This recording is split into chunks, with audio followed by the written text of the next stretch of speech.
بسم الله الرحمن الرحیم. الف لام میم. به نام خداوند بخشنده مهربان. الف لام میم. تلك آیات الكتاب الحکیم. این آیات کتاب پر از حکمت است. هدی و رحمتا للمحسنین. که هدایت و رحمتی برای نیکوکاران است.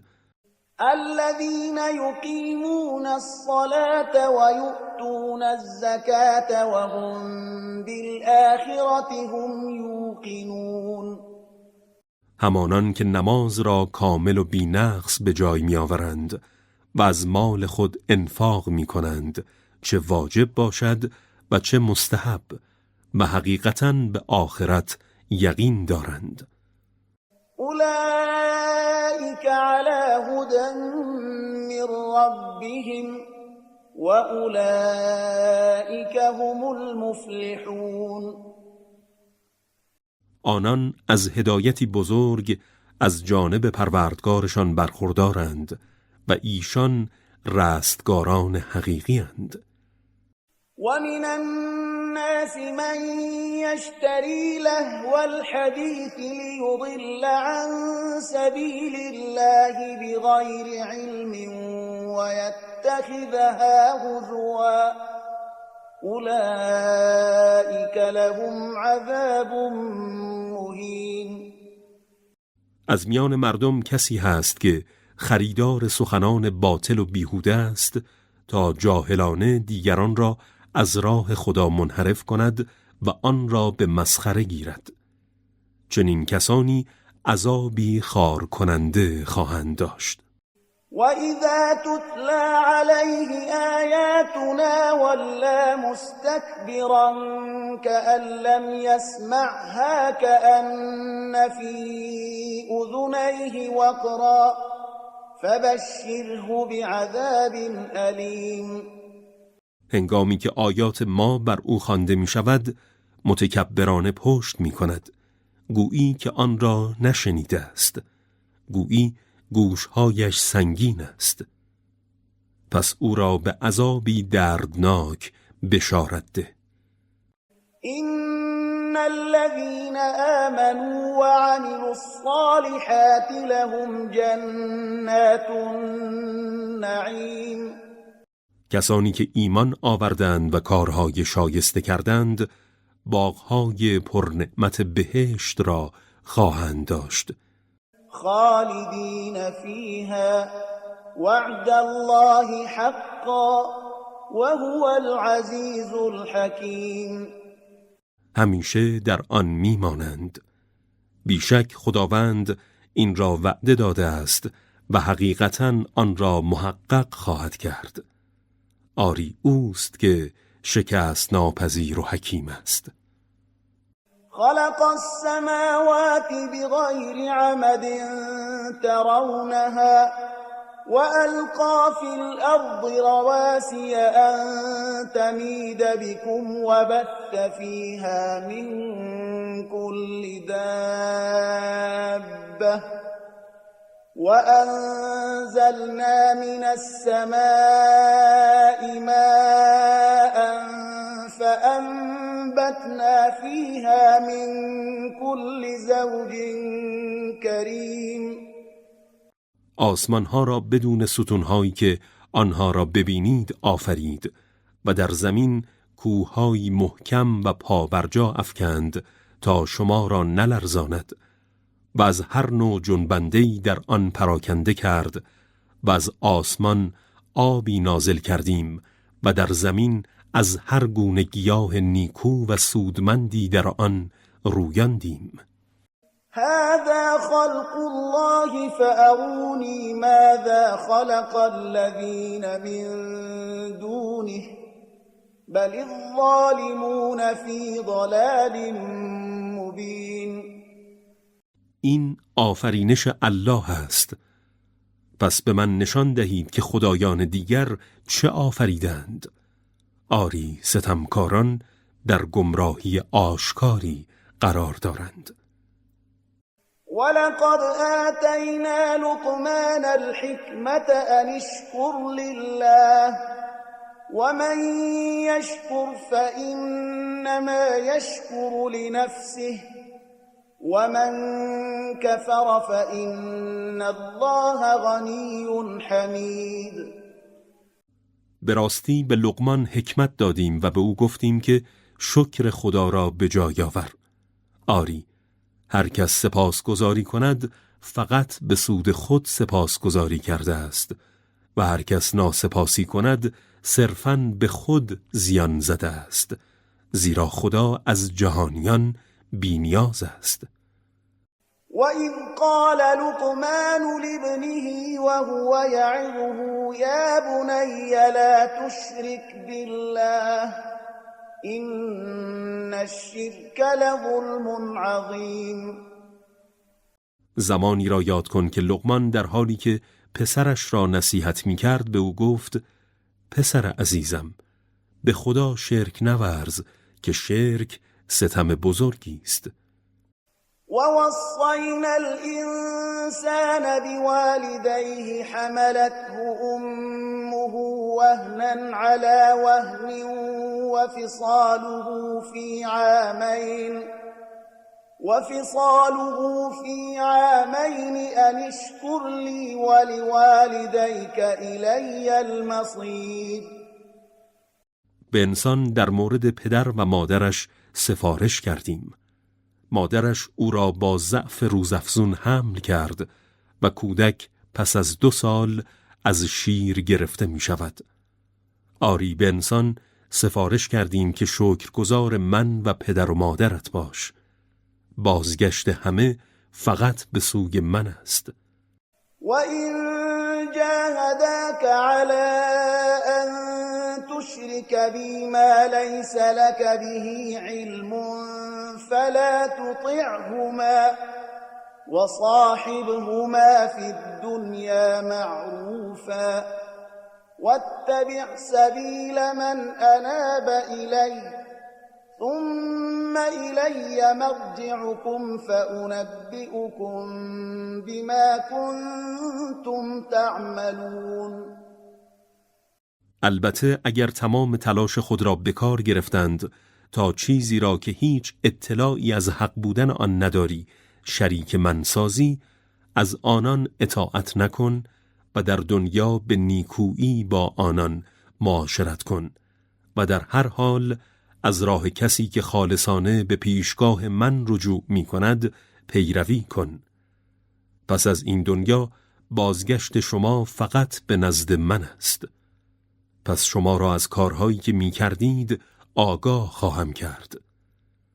یا بنی انها ان تک مثقال حبة من خردل فتكن في صخرة او في السماوات او في الارض یأت بها الله ان الله لطیف خبیر.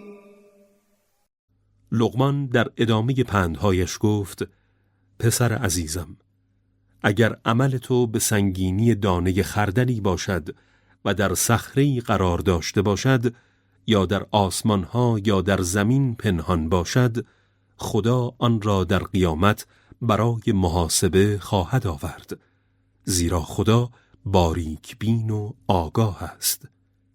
یا بنی اقم الصلاة وأمر بالمعروف وانه عن المنکر واصبر على ما اصابك ان ذلك من عزم الامور. پسر عزیزم، نماز را کامل و بی نقص به جای آور و به کار شایسته فرمانده و از کار ناشایست نهی کن و در برابر مشکلاتی که به تو میرسد صبر کن که این صبر از کارهایی است که برای آن اراده قطعی لازم است. ولا تصعر خدك للناس ولا تمش في الأرض مرحا إن الله لا يحب كل مختال فخور. و از روی تکبر از مردم رو بر مگردان و با سرمستی و غرور در زمین راه مرو، زیرا خدا هیچ متکبر فخر فروشی را دوست ندارد.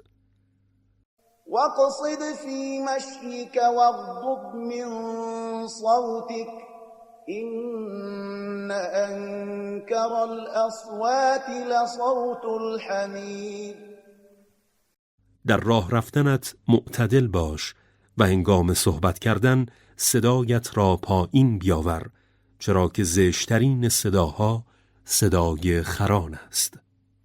ألم تروا أن الله سخر لكم ما في السماوات وما في الأرض وأسبغ عليكم نعمه ظاهرة وباطنة ومن الناس من يجادل في الله بغير علم ولا هدى ولا كتاب منير.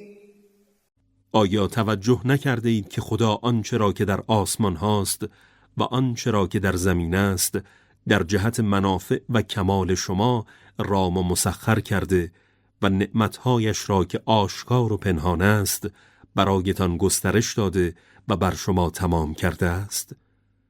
برخی از مردم بدون هیچ دانشی و بدون اینکه هدایت شده باشند و بدون داشتن هیچ کتاب روشنگری درباره خدا بحث و جدل می کنند. وَإِذَا قِيلَ لَهُمُ اتَّبِعُوا مَا أَنزَلَ اللَّهُ قَالُوا بَلْ نَتَّبِعُ مَا وَجَدْنَا عَلَيْهِ آبَاءَنَا أَوَلَوْ كَانَ الشَّيْطَانُ يَدْعُوهُمْ إِلَى عَذَابِ السَّعِيرِ. هنگامی که با آنان گفته شود از آنچه خدا نازل کرده پیروی کنید، میگویند نه، بلکه از آنچه اجداد و نیاکانمان را بر آن معتقد یافتیم پیروی میکنیم. آیا از اجدادشان پیروی میکنند هرچند شیطان آنان را به عذاب آتش شعله‌ور دعوت کند؟ ومن يسلم وجهه إلى الله وهو محسن فقد استمسك بالعروة الوثقى وإلى الله عاقبة الأمور.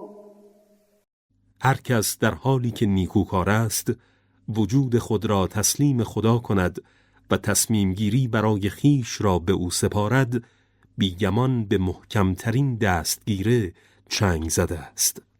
آری، فرجام همه کارها تنها به دست خداست.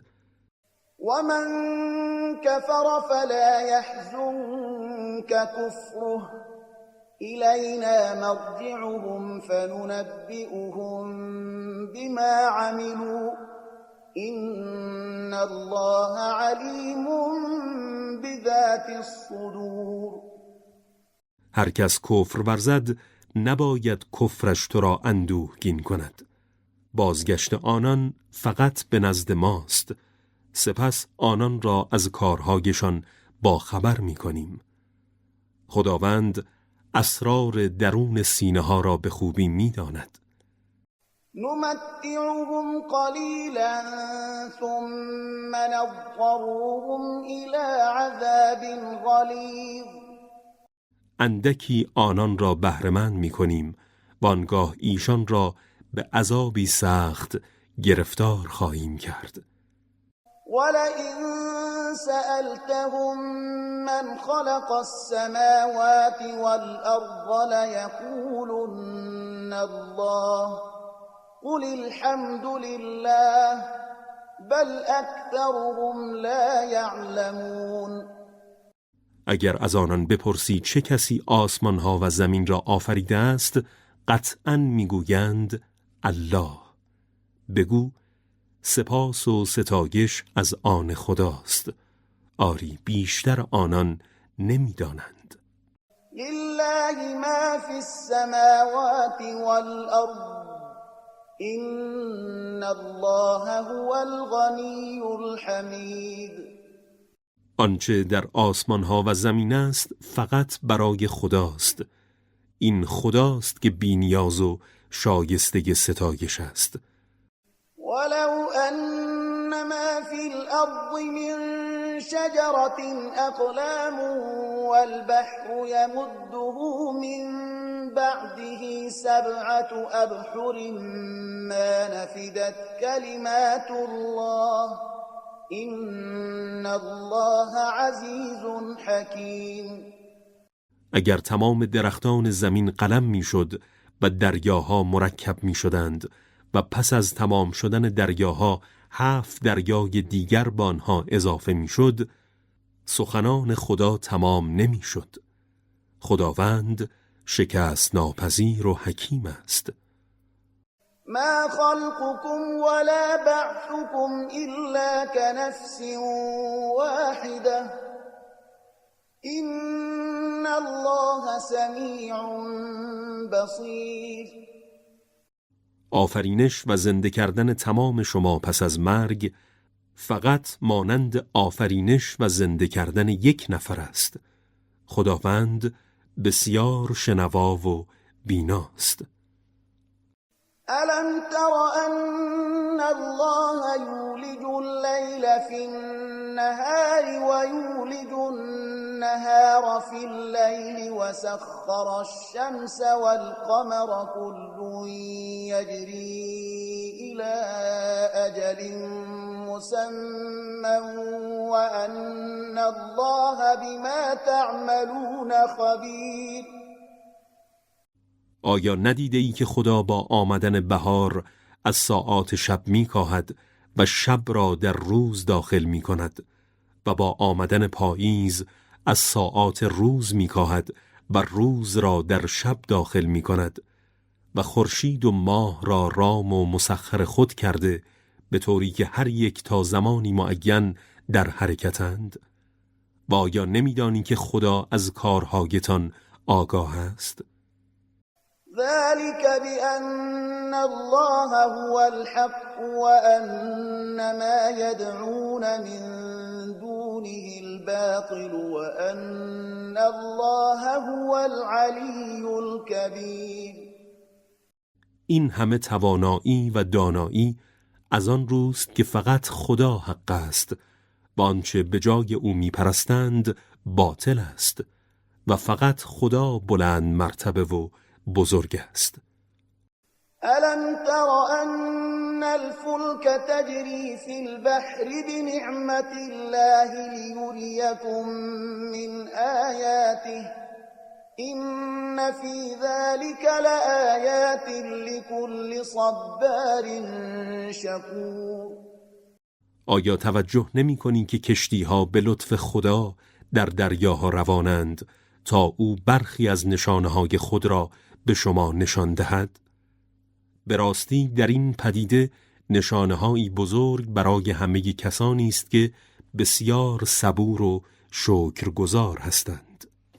وَإِذَا غَشِيَهُم مَّوْجٌ كَالظُّلَلِ دَعَوُا اللَّهَ مُخْلِصِينَ لَهُ الدِّينَ فَلَمَّا نَجَّاهُمْ إِلَى الْبَرِّ فَمِنْهُم مُّقْتَصِدٌ وَمَا يَجْحَدُ بِآيَاتِنَا إِلَّا كُلُّ خَتَّارٍ كَفُورٍ.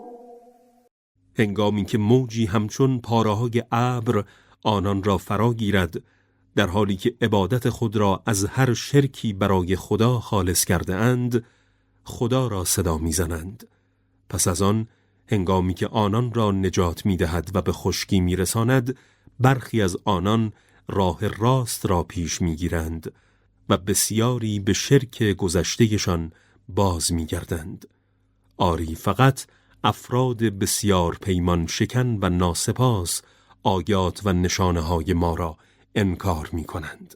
يا أيها الناس اتقوا ربكم واخشوا يوما لا يجزي والد عن ولده ولا مولود هو جاز عن والده شيئا إن وعد الله حق فلا تغرنكم الحياة الدنيا ولا يغرنكم بالله الغرور.